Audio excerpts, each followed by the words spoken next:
So in this Healing Trauma for Empaths series, we've been talking a lot about emotions and managing your emotions and how underneath the emotion of whatever that is, of rejection, abandonment, being guilty and not feeling worthy, all these things, underneath of that is a fear. So today I want to talk about 5 ways that you can master the emotion of fear, so that at the core of all of your other emotions, you can begin to connect to the fear that's under the emotion and learn how to master the fear itself. Hello, fellow flames. In case we haven't met, my name is Dr. Harmony, and I will help you live fearless, live loved, and live free.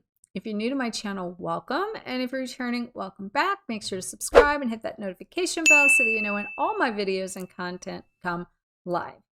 Today, we're going to talk about 5 ways for you to master the emotion of fear of whatever it is underneath of the emotions itself, so you can begin to heal the trauma and the triggers that is continuing to trigger your emotions. So before we get started, I'd like to remind you that to check out the links of the Empaths series above and below. And also make sure in that series or in the video below that you make sure to check out the body attunement session that Julian offers in order to help you integrate your body, your breath, your brain, and your being into balance, so that way you're waking up the inside, you're connecting to the inside. And he's going to share things in that with Qigong, yoga, and some modern fitness science for you to be able to connect to your body in a way that you're healing from within. So check that out. So when it comes to fear, there are all kinds of fear.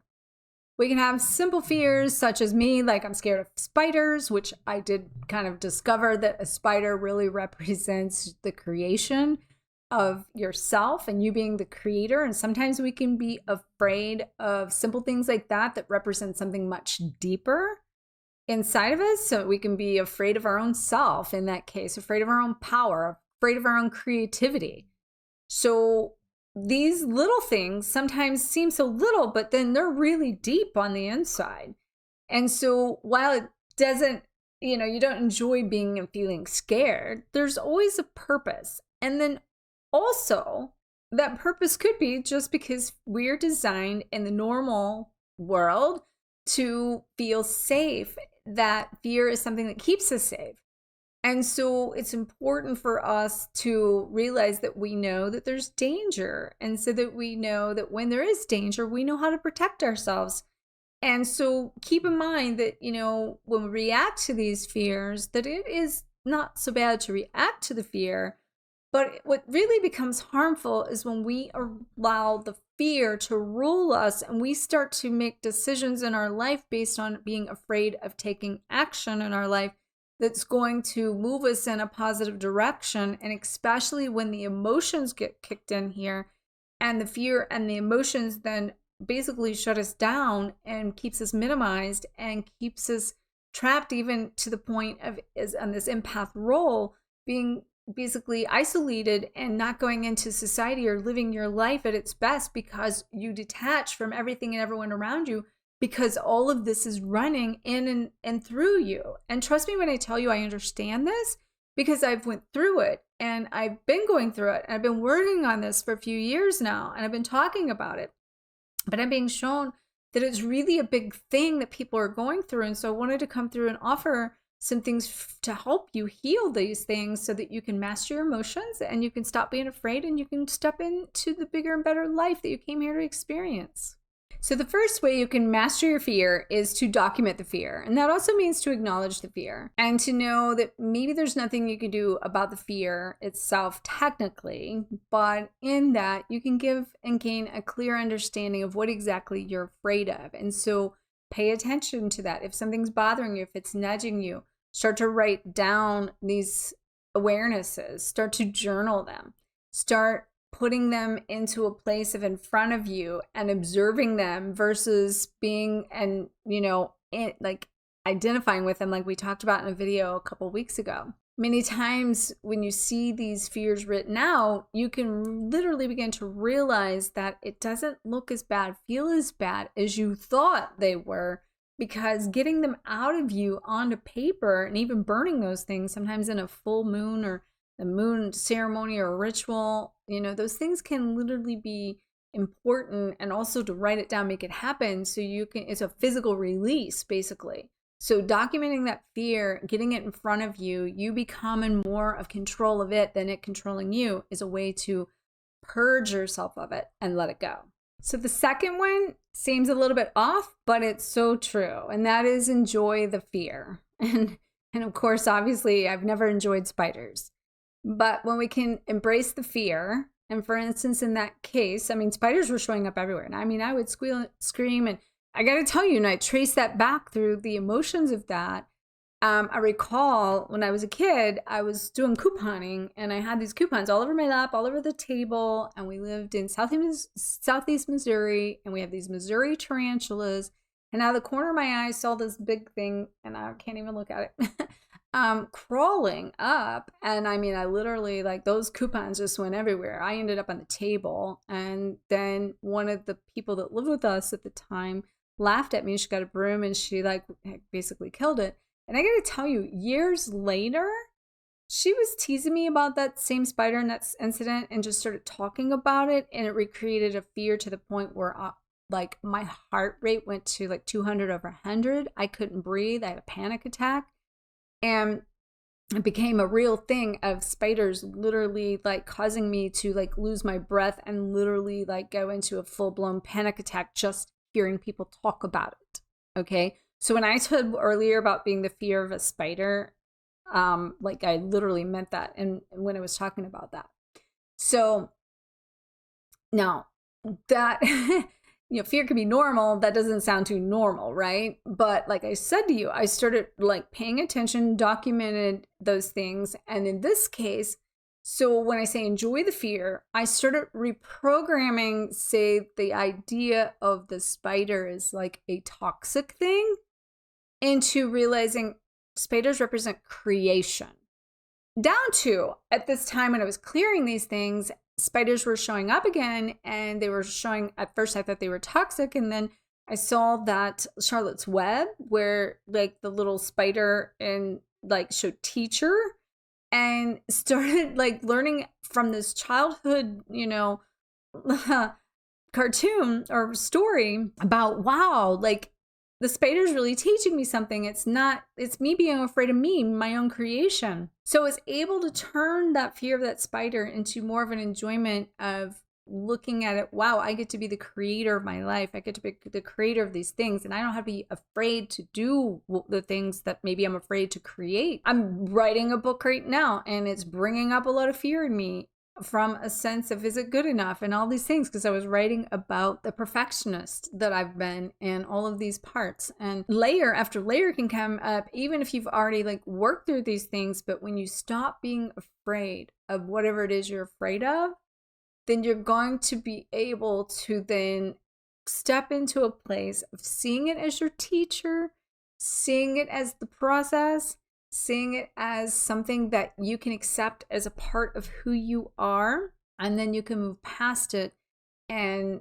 not be holding on to it. So basically you're embracing it versus being so afraid of it. Okay, so the third thing you can do is really begin to take charge by, in the moment, ignoring the fear, but realizing there's something below the fear. So imagine that the fear is of false events appearing real. Basically ignore that illusion, because it's technically only an illusion, and set yourself up to move beyond the illusion and ignore the fear itself, but turn it into something that is more of a realistic concept of what you can integrate within yourself. And so and I'm going to use just a super simple thing, just so you can kind of it makes sense, and just something really simple.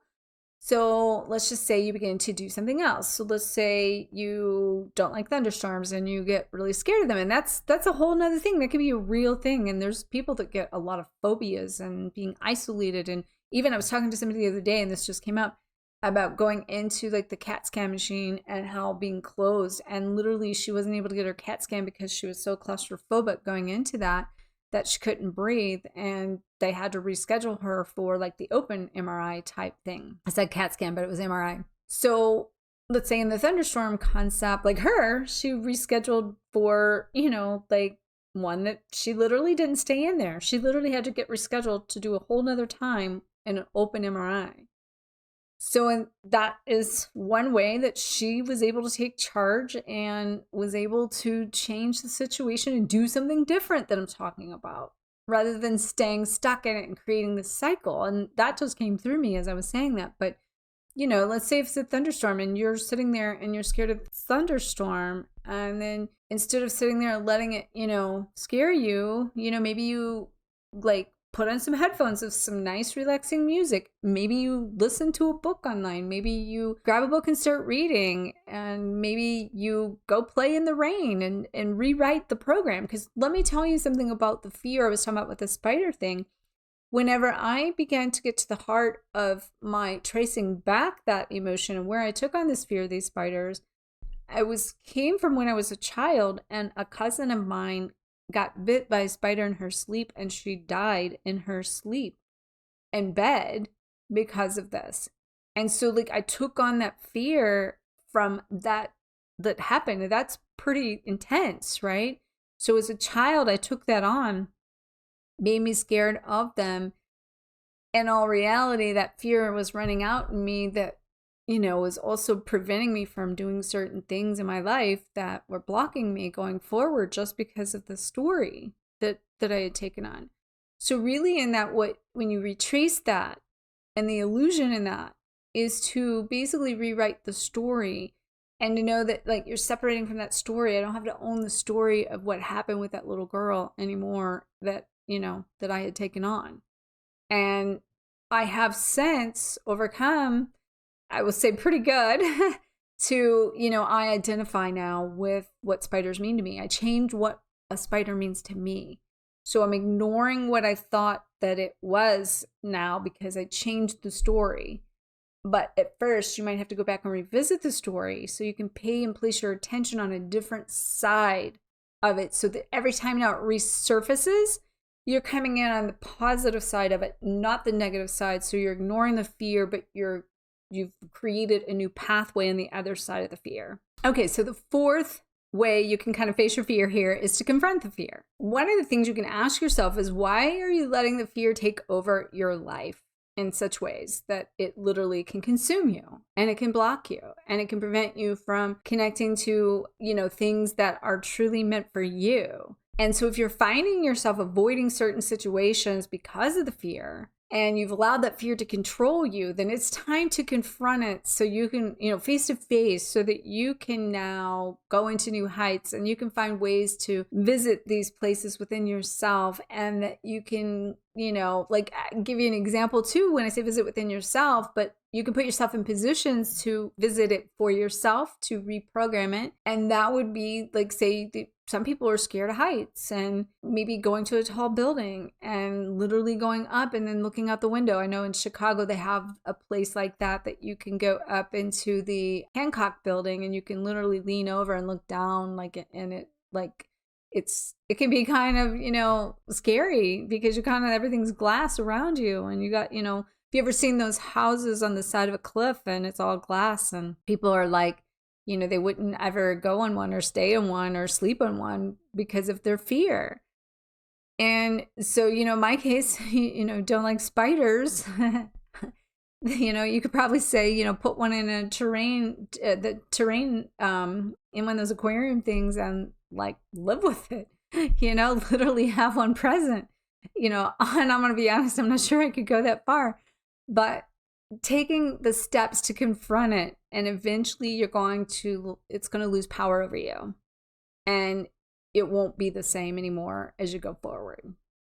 So the fifth way to master your emotion of fear would be to set the intention to banish the fear.